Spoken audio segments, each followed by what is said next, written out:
Hi, I'm Ryan Jenks, Hi, I'm Michael Melner. and we're the world's okayest Highliners. I'm more okay than him. We are not naturally talented Highliners. I sucked. I still kind of do suck considering how long I've been doing this. I still suck more. He still sucks, and we're going to talk about sucking today.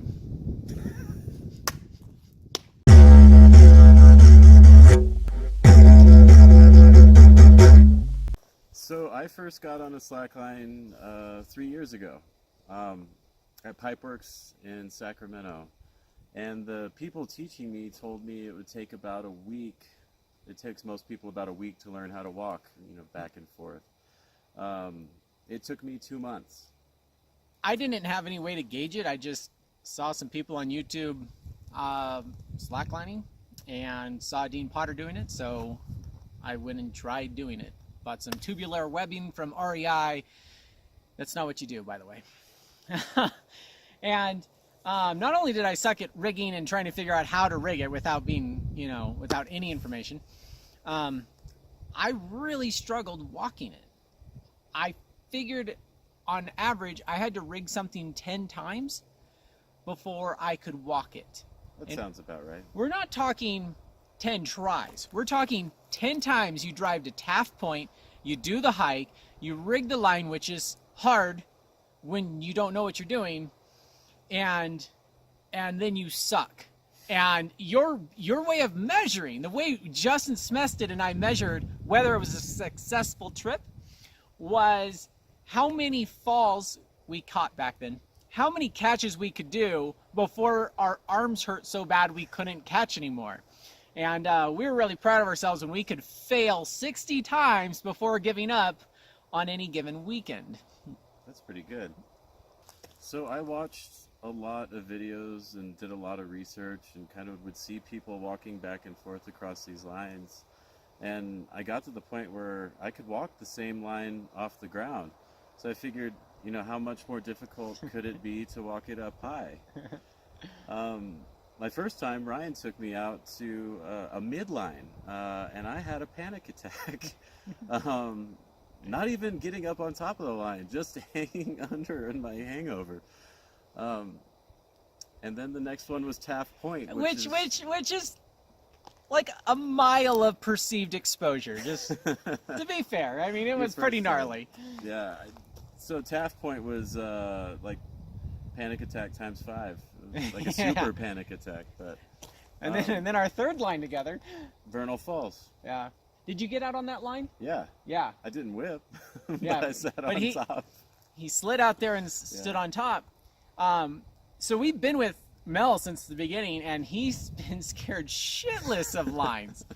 And we've been with Garrison for mostly since he started. I think he was 15 when we first started highlining with him. And he's just fucking natural, and it's like, dude, it took me 3 years to get where he got in one weekend. And it's like, so we love him, but we love him. We love him, but we're very jealous because it took me years. My first highline was January 2006. Wow. My second highline was in 2010. Like, that's how awful that experience was. I didn't successfully walk a line for a year and a half after that. And then it was only a 20-footer. And so I just had this super rough learning curve. And it was interesting to see him go through the same thing. Except for me, I think it was 2 years and a month or 2. When did you get your first send? Last fall? October. Yeah, last fall he got his first October send. 2017. And I came out with you guys the first time May of 2016. Actually, so it wasn't that as long as I thought. So what's really inspired me to bring up this topic is you see a lot of cool stuff online. And people look like they have their shit together. And the How Not to Highline guy seems like he just knows all this stuff. At least I hope that's what it looks like. Did you know you can suck at making videos and still have an audience? But anyways, you can suck at videos. You can suck at your job. You can suck at dating. And you can still land a pretty girl. Worked for me. I deviate. The point is, some people think if they're not good at something that they should give up, or that it's not for them. Very few people are naturals. Pablo, I got to hang out with Pablo Signore on the GOAT, and I mean, he's walked a mile-long highline. I don't think I could roll over a mile-long highline without my arms cramping and me needing rescue. And I'm right there with you. yeah, I would consider that a send if I could roll a mile. But I saw him on the GOAT work his ass off, working his ass off to blindfold walk the 1,000-footer, which for him, he had to work hard for that, whereas I had to work hard just to walk across it. I saw him work super hard doing the pants down Yoda roll. It's a thing. And but we were all eating dinner and relaxing after you're tired of swimming and highlining all day. He's out there for 3 hours kicking his ass, working hard. Just because someone's a natural talent doesn't mean they don't have to work hard to get where they're at.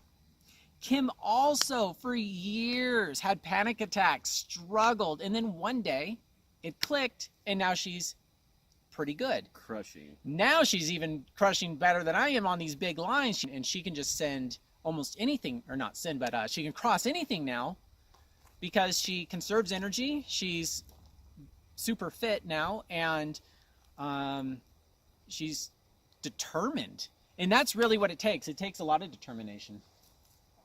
Definitely. How often do you rig? How often have you gone out to do this stuff? I mean, I had a, 5-year gap there. I usually rig at least 3 or 4 times a month. That's way more than me. But in summer more. Yeah, in the summer more. Summer 7, 8 times a month. Yeah, so why do you do it if this is hard for you? That's an excellent question. For me, highlining is an experience. It's not just about walking on the line. I enjoy the rigging. I enjoy being out there with my friends. I enjoy just getting out here. It kind of gives me an excuse to hang out in a really beautiful place and test myself. Tell you what, when you get a send when you suck, it's pretty rewarding. Yes. So, I don't know, 2 years ago, I guess, we rigged Vernal Falls. God, it's 2 years. Yeah, it's been a while. And that was interesting. We didn't successfully rig it the first time. We had to go back a couple weeks later and rig it. We couldn't get the line across. I mean, when we did, it turned out to be an epic. But the second time was successful. But the point of this is it's longer than we were able to walk. Then technically I can cross it now, but that was longer than what we were walking at the time. And it was more about the art. I thought it was just a beautiful gap, and something to do halfway down a waterfall was beautiful, and it was. It wasn't about the sin. That's why we have fuck sending shirts. That's how you know you suck. If you make it on a shirt and it's you whipping, that is a vector of me whipping off of the 200 meter at CRG. Fun fact. But enjoy the struggle, enjoy the journey. I'm not so worried about PRs anymore. I don't care if I ever walk a mile. It'd be nice to cross it. That seems like the El Capitan. If you're into big walling, that's like the dream. That seems to be like the dream today. It could be the normal in the future. But that today is a huge deal for me, and that's a goal and a dream of mine. If I don't get it, I don't care. But I'm going to work towards it. I'm really determined. But I'm enjoying the slack life. That's what I live for. That's why I make videos like I do. That's why we do the religion. And it's just a lot of fun to do something this rad with your friends. Like, it's pretty cool to walk in the sky. And to me, just that overall thing is fun enough to push through the shitty parts that hit you. And there are shitty parts. Yeah. I guess you don't have to be one of the best to love it. Yeah. And you don't have to be one of the best to do new things and to be, to inspire your friends, yourself, others. You know what's really inspiring is when I watch Lucas Ermler. I like a post he made a while back where he brought up how hard he's worked for the tricks he does really cool tricks on Highlines. I mean, on all lines, I guess. And he works his ass off to get them. Recently, he posted his handstand on a slackline video, which was cool. Which is like, I can't even do handstands on the ground. And he didn't get it on his first try or his third try or the first day. And it's like, wow, to watch somebody be that determined to get something and stick with it and then see them get it. I mean, it's always nice to see a success story. That was more inspirational to me to see how hard he had to work to get where he's at than it was if he just decided, I'm going to do this and the next day do it. That, of course, is amazing. I mean, natural talent is amazing. But most of what you see online is people work their ass off to get there. Yeah. I don't think I'll ever get there, but... Does that bother you? No, because it's nice to dream. Do you guys ever feel like you suck at highlining? What do you do when you feel discouraged? Yeah, let us know in the comments how you deal with that. If you think you suck, what you do when you feel like you're down. And you can also, if you feel like the world's okayest Highliner, you can grab a shirt on the churchofslacklife.com. And if you ever feel like you suck, I guarantee you're still a little bit better than me.